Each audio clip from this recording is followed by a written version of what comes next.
Indications of oocyte cryopreservation.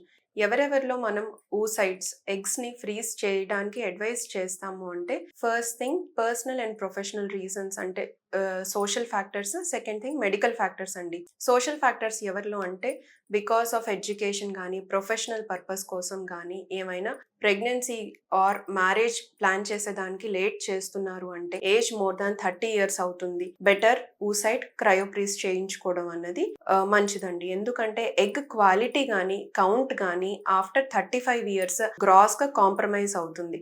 So ఏదైనా ఒకవేళ 30-35 years cross అవుతున్నట్లయితే గనుక మ్యారేజ్ కానీ, ప్రెగ్నెన్సీ కానీ oocytes ఏవైతే ఉన్నాయో ఎగ్స్ వాటిని ఫ్రీజ్ చేసుకోవడం అన్నది బెటర్ ఆప్షన్ అండి. ఇది సోషల్ గ్రౌండ్స్‌లో. At the same time medical grounds అంటే ఏంటి అంటే, కొన్ని మెడికల్ కండిషన్స్‌లో ఎండోమెట్రియోసిస్ అంటాము. ఇందులో ఏంటి అంటే గర్భసంచిలోను, పక్కనే ఉండే ఓవరీస్‌లోను ఎండోమెట్రియోసిస్ అనే డిసీజ్ వలన ఎఫెక్ట్ అవ్వటం వలన egg count and at the same time quality రెండూను బాగా కాంప్రమైజ్ అవుతాయన్నమాట.